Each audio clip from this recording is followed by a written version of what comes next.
Friends, welcome to Word on Fire Catholic Ministries. Word on Fire is an apostolate dedicated to the mission of evangelization, using media both old and new to share the faith on every continent and to facilitate an encounter with Christ and His Church. The efforts of Word on Fire engage the culture and bring the transformative power of God's Word where it is most needed. Today, we invite you to join Bishop Robert Barron as he preaches the gospel and shares the warmth and light of Christ with each one of us. Peace be with you. Friends, we come to this great feast day of Epiphany. And I would like to take this opportunity to talk about a phenomenon that's very prevalent today. Namely, the option for spirituality rather than the faith. This tension between spirituality and faith. You can see it if you start looking almost everywhere. Look at the recent work of Eckhart Tolle, the man whom Oprah strongly recommended. I think I spoke a few months ago about his book. He sees the particular religions as divisive and finally unnecessary. What underlies all of them is a basic set of spiritual convictions and intuitions. When we grasp and follow them, we are spiritually awakened. And we don't fall victim to the arrogance of particular traditions of revelation that claim to be absolute. We're spiritual rather than religious. In fact, that's better for us. You might remember about, 20 years ago, the comparative mythologist Joseph Campbell gave a series of interviews to Bill Moyers, and he made pretty much the same argument. It's much better to follow this fundamental spiritual intuition behind all the religions than to cling to any particular religion. Versions of this theory can be found in the 19th century in the work of James Frazer, wrote a book called The Golden Bough. Many humanists of the Renaissance make a similar argument. I would say many people today, if they're religious at all, would rather be identified as seekers rather than believers. They're independent spiritual operators rather than members of a church. They're spiritual rather than religious. Some of them will say, well, look, my work or my vocation or nature amounts to a religion since they found God there. Okay. Familiar enough position. I think you've all heard it, confronted it in some way. And I would say this. There's much to be said for spirituality in this sense. God does indeed dwell in all things. He can indeed be found by those who diligently search. Yes, in their everyday life. Yes, in nature. Through the sciences. Sure, God can be found there. Eckhart Tolle, for example, does indeed uncover a number of perennial and universal features of the spiritual traditions. And these are, in fact, enlightening and helpful. So you go from Buddhism to Hinduism to Sufi mysticism to Judaism to Christianity, you'll find a lot of, common elements and features. You can say that many of the saints and mystics of the various traditions have a lot in common. And you can learn from this perennial spiritual truths. Science, mathematics, history, psychology, all these can be vehicles of spiritual attainment and insight. But in none of these spiritualities is one addressed by the personal and living God. Let me say that again. In none of these spiritualities I've been describing is one addressed by the personal and living God. Notice how in all the other approaches, we're doing the seeking. It's as though the spiritual person, him or herself, is in the active role. God is discovered at the end of this long journey. It's very easy, and I would say, in fact, desirable for us sinners, to turn God into this distant and abstract force, remaining as he does in the deep background of life. He doesn't make a personal appeal or demand. The God of spirituality, real enough. I mean, I'm not denying for a second what I just said. There's legitimacy to it. But the God of spirituality is found by us and on our own terms. Again, doesn't mean the perceptions are necessarily wrong, but it does mean they will never reach into God's mind and God's purposes. It's something like the way we come to know a person from the outside, taking in our impressions, drawing the person into our frame of reference before we actually listen to him or her. You know that experience. You meet somebody, and you kind of size them up from the outside. You take in what you can. You understand them according to your categories and so on. But then that person speaks. That person reveals something about herself, and it just blows you away. It just overwhelms the categories that you had in mind. Your expectations that were based on your own observations are overwhelmed.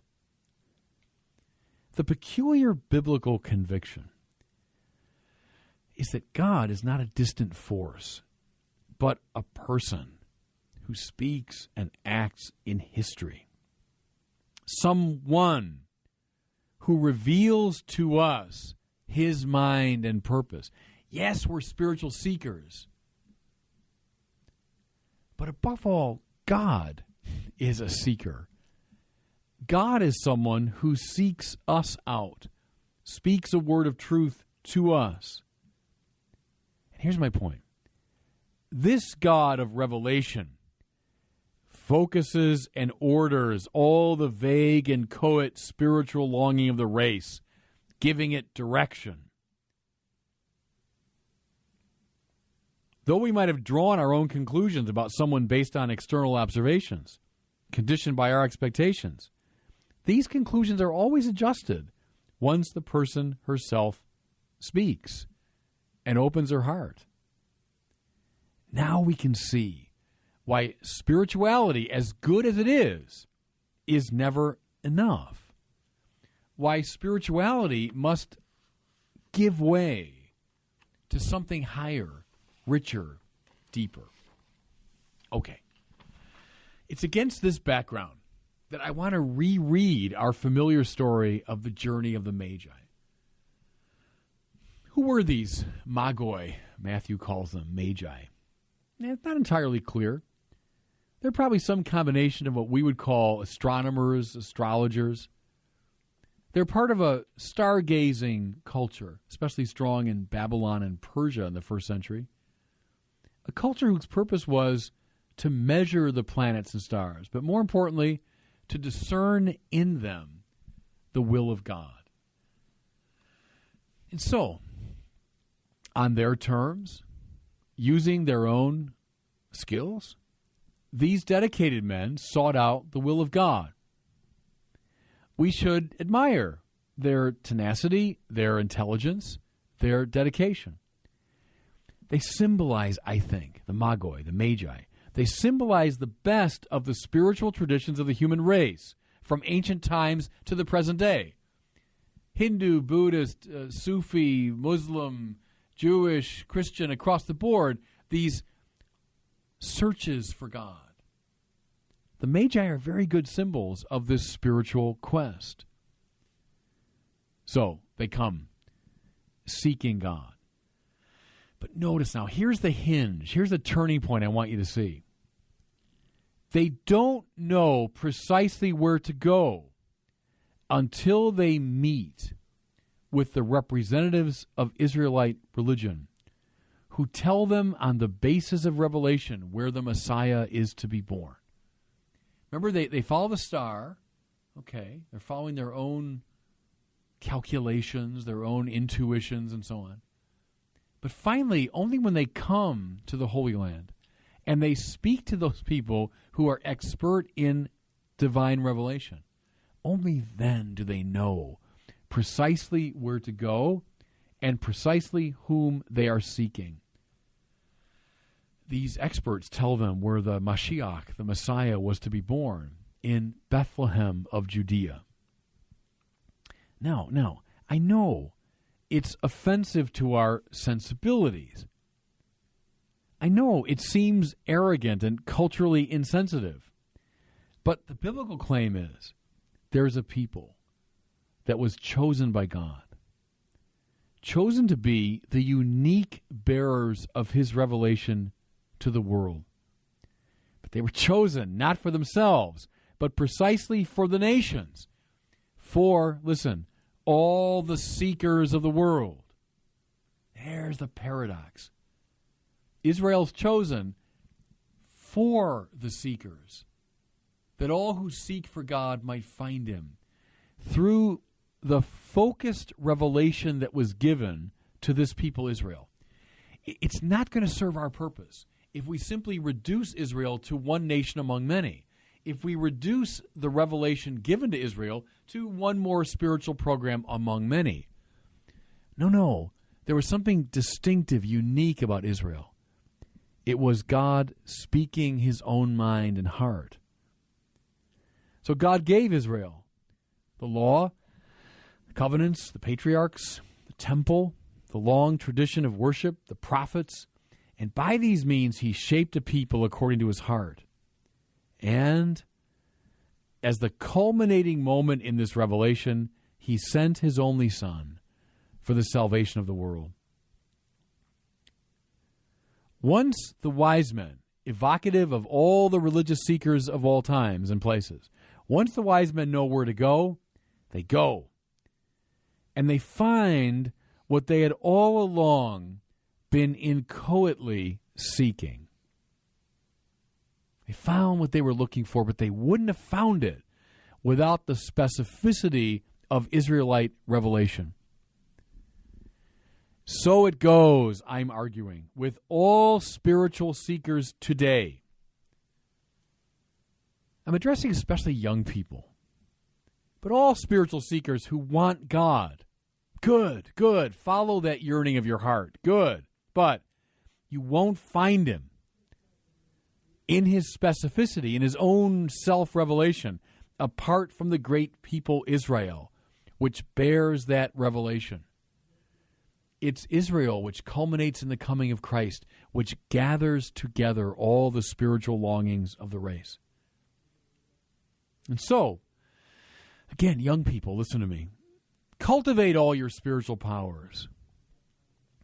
Learn as much as you can from philosophy and mythology. Seek with all your heart.